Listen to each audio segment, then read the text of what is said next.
இயேசு உங்களை நேசிக்கிறார். பிரியமானவர்கள், இந்த நாளில் ஆண்டவர் நம்மளோடு பேசும்படியாய் வேதத்திலிருந்து சில வசனங்களை கூட வாசித்து ஆண்டவர் நம்மளோடு பேசும்படியாய் ஆண்டவர் நமக்கு கற்றுக் கொடுக்கிற காரியங்களை பார்ப்போம். அது 1 சாமுவேல் புஸ்தகம் 24வது அதிகாரம் 4வது வசனம் இப்படியாக சொல்லுகிறது. அப்பொழுது தாவீதின் மனுஷர் அவனை நோக்கி, இதோ நான் உன் சத்துருவை உன் கையில் ஒப்பு கொடுப்பேன், உன் பார்வைக்கு நலமானபடி அவர்களுக்கு செய்வாயாக என்று கர்த்தர் உன்னோட சொன்ன நாள் இதுதானே என்றார்கள். தாவீது எழுந்திருந்து போய் சவுலுடைய சால்வையின் தொங்கலை வெல்ல அறுத்து கொண்டான். தாவீது சவுலின் சால்வை தொங்கலை அறுத்து கொண்டது நிமித்தம் அவன் மனது அடித்துக் கொண்டிருந்தது.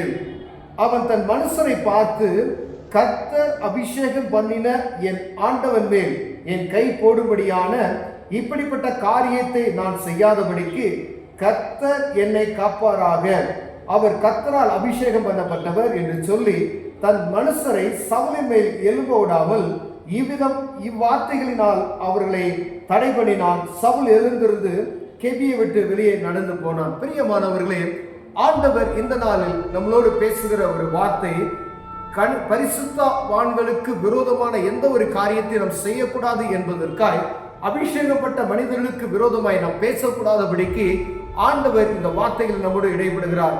சாதாரணமாக ஊழியக்காரர்களை நாம் பேசிடுறோம். ஒருவேளை புறஜாதி ஜனங்கள் பேசுறாங்க அப்படின்னு சொன்னா, கிறிஸ்துவை பற்றி அறியாத ஜனங்கள் அவர்களை இழிவாக பேசுகிறது, அவர்களை அவமானப்படுத்துகிற பலவிதமான காரியங்கள் இந்த நாட்களில் நம்ம நடக்கிறதை நாம் பார்க்கிறோம் பிரியமானவர்களே. ஆனால் அவர்கள் இயேசுவை குறித்தோ வேதத்தை குறித்தோ அறியாமல் அவர்கள் செய்கிறார்கள். அவர்களுக்கு ஆண்டவன் மன்னித்து விடுவார். ஆனால் கர்த்தருடைய வார்த்தை அறிந்து கொண்டு வசனங்களை தெரிந்து கொண்டு கர்த்தருடைய பிள்ளைகளுக்கு அபிஷேகம் பண்ணப்பட்டவர்களுக்கு விரோதமாய் நாம் பேசும் பொழுது ஆண்டவர் அதை கவனிக்கிறவராய் இருக்கிறார். ஏன்னா அவர்களை பார்த்து அவர்கள் சொல்றார் பாருங்க, விசேஷமா தாவீது ராஜா அபிஷேகம் பட்ட மனிதர், அவரும் அபிஷேகம் பண்ணப்பட்டவர் தான். ஆனால் இந்த காலத்துல பாருங்க, அபிஷேகம் பண்ணப்பட்டவர்களுக்கு விரோதமாய் பேசுகிற காரியங்கள், அவர்களுக்கு விரோதமாய் செய்கிற அநேக காரியங்கள் நம் காதுகளில் கேட்கிறது நாம் பார்க்க முடியாது பிரியமானவர்களே. ஒவ்வொரு ரட்சிக்கப்பட்ட மனுஷன் மாத்திரம் அல்ல, அபிஷேகம் பண்ண ஊழிய தாசர்கள், தேவதாசர்கள் என்று சொல்லக்கூடிய ஊழியக்காரர்களுக்கு விரோதமாய் வேற ஊழியக்காரர்களே பேசுகிறது இந்த நாட்கள் நடக்கிறது. இங்க அங்க நடக்கக்கூடிய ஒரு காட்சி, ஆண்டவர் தாவீதையும் அபிஷேகம் பண்ணிவிட்டார், சவுலையும் அபிஷேகம் பண்ணிட்டார். ஆனா சவுலை தள்ளிவிட்டார். ஆனா அந்த கணத்தை விட்டு போக மாட்டேன்னு சொல்லி தான் தாவீதை விரட்டுகிற காரியத்தை நாம் பார்க்கிறோம் பிரியமானவர்களே. ஆனா தாவீதுக்கு அவர் கர்த்தரால் அபிஷேகம் பண்ணப்பட்ட மனிதன், அவரை என் கையால் நான் தொட மாட்டேன், அவருக்கு விரோதமான நான் ஒரு வார்த்தையை நான் பேச மாட்டேன் என்பது உறுதியா இருக்கிறார். அவர் கூட இருக்கக்கூடிய எல்லா ஆட்களும், படைகள் சொல்லக்கூடிய அவர்கள் கூட இருக்கக்கூடிய தாவீதோடு இருக்கக்கூடிய ஆட்கள் சொல்லுகிற இந்த வார்த்தை தான். அப்பொழுது தாவீதின் மனுஷர்கள் அவரை நோக்கி, இதோ நான் உன் சத்துருவை உன் கையில் ஒப்பு கொடுப்பேன், உன் பார்வைக்கு நலமானபடி அவனுக்கு செய்வாய் என்று கர்த்தர் சொன்ன நாள். ஆண்டவர் பாருங்க, அப்படியா வசனத்தை மாற்றாய், சத்துருவை உன் கையில் ஒப்பு கொடுப்பேன் என்று சொல்லி ஆண்டவர் சொல்லி இருக்கிறாரு, அவர் வாக்குத்தத்தம் பண்ணி இருக்கிறாரு. ஆனா யார் சத்துரு என்பதை மற்றவர்களுக்கு தெரியாது, தெரியாதவர்களுக்கு தெரியாது. கர்த்தரால் அபிஷேகம் பண்ணப்பட்ட மனுஷர்களுக்கு தெரியணும் யார் சத்துரு யார் சகோதரர்கள் என்பதை புரிந்து கொள்ளும்படியா ஆண்டவர்களோடு பேசிக் கொண்டிருக்கிறார்கள். கூட பிறந்த சகோதரன் மாத்திர சகோதரன் அல்ல, கர்த்தருடைய பிள்ளைகள் உலகமெங்கும் பரவி இருக்கிறார்கள், சபையில இருக்கிறாங்க, வெளியில இருக்கிற இவங்க பூராமே சகோதர சிநேகிதம் உள்ளவர்கள். அதே போல கர்த்தரால் அபிஷேகம் பட்ட ஒரு ஊழியக்காரர் மற்ற ஊழியக்காரர் சகோதர சுகத்தோடு தான் பார்க்கணும் பாருங்க. அவர்களை வேற்று மனிதர்களை போல பார்க்க கூடாது. ஒருவேளை அவங்க உங்களுக்கு துரோகம் பண்ண நினைத்தாலும் பாருங்க, சவுல் செய்த காரியம் எவ்வளவு கொடுமையான காரியம். அவரை உயிரை வாங்குவதற்கு பல விதங்களில் அவர் நேரடியாகவே தாக்குகிறார், படைகளை அனுப்புகிறார், அவரை தேடி நாடு அதாவது போருக்கு போகும்போது தாவீதை தேடி போகக்கூடிய காரியத்தை வேதத்தில் எழுதி வைத்திருக்கிறார் பிரியமானவர்களே.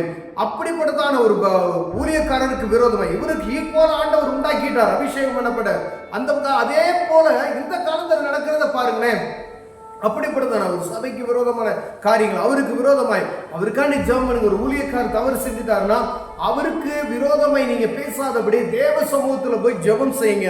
ஆனா அவருக்கு விரோதமா எந்த ஒரு வார்த்தையும் அவரை கோபப்பட்டு படுத்தி பேசியோ பாருங்க, தாவீது ரொம்ப கண்ணியமாய் நடந்து கொள்வார். பிரியமானவர்கள், அவரை குறித்து முறுமுறார்.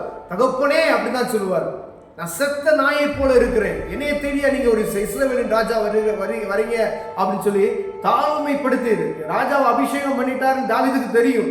அடுத்த ராஜா இஸ்ரவேலின் ராஜா தாவீது அவருக்கும் தெரியும். ஏன்னா சாமுவேல் தீர்க்கதரிசி அவர் அபிஷேகம் பண்ணி விட்டார்.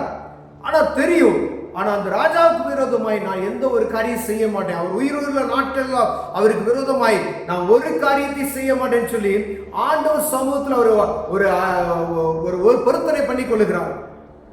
அபிஷேகம் பண்ணப்பட்ட எந்த ஒரு மனுஷனுக்கு விரோதமாய் நாம் பேசவே கூடாது. பிரியமானவர்களே, கர்த்தர் உங்களை காப்பாராக. நம்மளை ஒவ்வொருவரையும் பரிசுத்தவான்களுக்கு விரோதம் ஈஸியா யாராவது வந்து பேசுறாங்கன்னு சொல்லிட்டு உடனே ஊழியக்காரங்களுக்கு விரோதமாய் நாம் பேசிடுவோம். அபிஷேகப்பட்ட மனிதர்களுக்கு விரோதமாய் நாம் பேசி விடுவோம். அப்படி யாராவது நம்ம கிட்ட வந்து பேசினாலும் அவர்களுக்கு நம்ம சொல்ல வேண்டிய காரியம் என்னவென்றால், அபிஷேகப்பட்ட மனிதனுக்கு விரோதமாய் பேசினா அது ஆண்டவருடைய குற்றமாயிரும். ஆண்டவர் சமூகத்தில் அது கணக்கு வைக்கும். ஏன்னா அவர்களை நியாயம் விசாரிக்க நான் இருக்கிறேன் அப்படின்னு சொல்லி ஆண்டவர் சொல்லிட்டார். அது நம்மளுடைய காரியம் இல்ல, அவருக்கும் ஆண்டவருக்கும் உள்ள ஒரு காரியம். ஒவ்வொரு ஊழியக்காரரை விசாரிக்கிறது யாரு? ஆண்டவர் தான் விசாரிப்பார். எந்த ஒரு தனிப்பட்ட மனிதனும் ஊழியக்காரர்களை விசாரிக்குவதற்கு அதிகாரம் ஆண்டவர் கொடுக்கவில்லை. பிரியமான, அவர் ஆண்டவர் சமூகத்தில் போய் அவங்க கணக்கு கொடுத்துக்குவாங்க. ஆனா அவங்களுக்காண்டி ஜெபம் செய்வதில் நாம் உறுதியா இருக்க முடியும் ஆண்டவர் விரும்புகிறார்.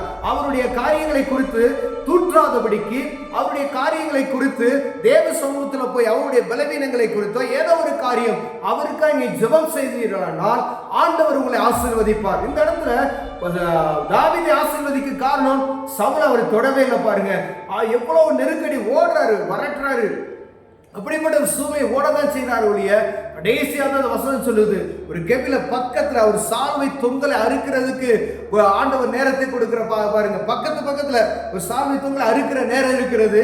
அந்த நேரத்துல தான் ஆண்டவர் சவுல்கிட்ட சொல்றாரு, நான் உயிரத்தை வாங்குறேன்னு சொல்லி யார் சொன்னான்? நான் செத்தவனை போல இருக்கிறேன், ஒரு நாயை போல இருக்கிறேன், ராஜா என்னை எதுக்கு தேடி வரீங்க அப்படின்னு சொல்லி அபிஷேகம் பண்ணப்பட்ட மனிதனுக்கு நான் விரோதமா நான் செய்ய மாட்டேன்னு சொல்லி நான் தேவ சமூகத்துல வாக்கு கொடுத்துறேன்னு சொல்றாரு. பாருங்க, அப்படிப்பட்டதான ஒரு மனநிலைமை நமக்கு வரும்படியாய் ஆண்டவர் விரும்புகிறார். பிரியமானவரே, உங்களை எதிரியை போல ஊழியக்காரர் யாரு நீங்க நினைச்சிடாதீங்க.